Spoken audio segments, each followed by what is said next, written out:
కష్టాలు ఎన్ని ఉన్నా సరే భయం అవసరం లేదు. ముళ్లబాట ఎదురైనా చింతించాల్సిన పని లేదు. ఎందుకంటే ఆ బంధం నేనున్నానని అభయమిస్తుంది. నిన్ను సమున్నతంగా నిలిపేందుకు దన్నుగా ఉంటుంది. ఎటువంటి పరిస్థితుల్లోనైనా నేనున్నానని ఆదుకుంటుంది. సంతోషాన్ని, సంబరాన్ని మమతానురాగాలతో కురిపిస్తుంది. ఆ బంధమే అన్నా చెల్లెళ్ల అనుబంధం. రాఖీ పౌర్ణమిని పురస్కరించుకుని ఈ మధురాతి మధురమైన అనుబంధంపై ఈటీవీ ప్రత్యేక కథనం.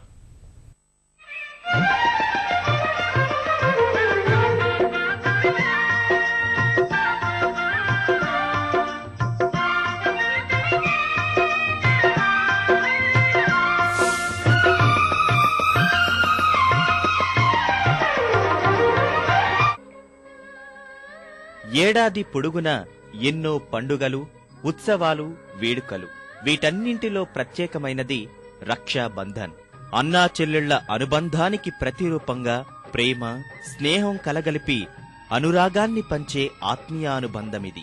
ఆప్యాయంగా సోదరుడి చేతికి రాఖీ కట్టాలనే సోదరీమణుల ఆతృత, ఏమిచ్చైనా చెల్లికి సంబరాన్ని పంచాలనే సోదరుల కాంక్ష వెరసి రాఖీ పండుగ వన్నె తరగనిది, ప్రతి గుండె మరువనిది.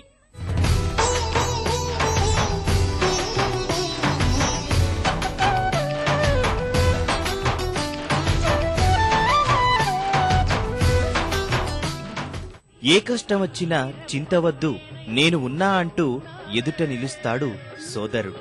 అభయమందిస్తూ కన్నీళ్లను తుడిచి మనోధైర్యాన్ని పెంచుతాడు. నా కోసం మా అన్న ఉన్నాడనే భరోసాను సోదరి మనసున కలిగిస్తూ మమతలను పంచుతూ అనుబంధాలకు వన్నె తెస్తాడు. ఇలాంటి అన్న కోసమే ప్రతి సోదరి ఎదురు చూస్తుంది.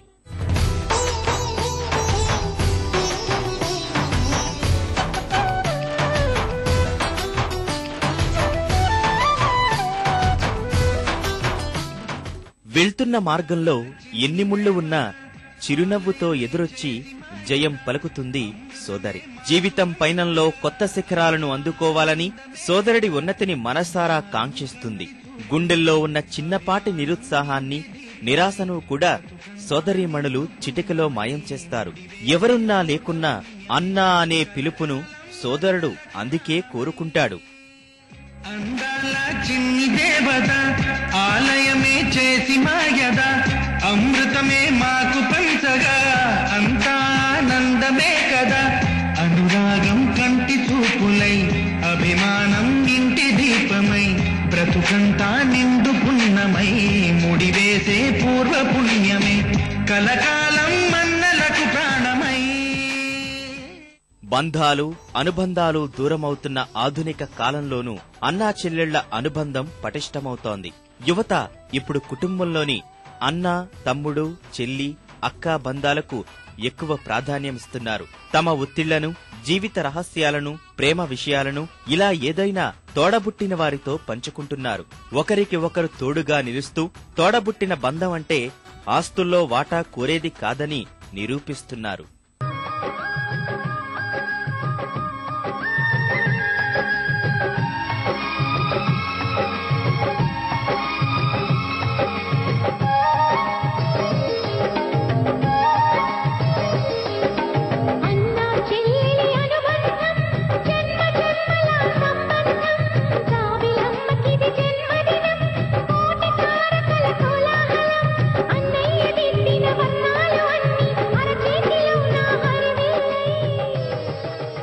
అందుకే రాఖీ పండుగను కేవలం తోడబుట్టిన వారే కాకుండా సోదరతత్వాన్ని పెంచే ఉద్దేశంతో రాజకీయ పార్టీలు, దేశాధినేతలు, ప్రముఖులు ఎంతో ఇష్టంగా నిర్వహిస్తూ ఉంటారు. నా అన్న వాళ్లతో బాధ అయినా సంతోషమైనా పంచుకోవాలన్న పెద్దల మాటను ఇప్పటి తరం అక్షరాలా పాటిస్తోంది. రాఖీ వేడుకలను ఘనంగా చేసుకోవడమే కాకుండా ఆ పండుగలోని పరమార్థాన్ని స్వీకరిస్తుంది. అందుకే ఎవరు ఎక్కడున్నా, ఏం చేస్తున్నా తోడబుట్టిన వారి ఆకాంక్షే వారికి శ్రీరామరక్షగా నిలుస్తుంది.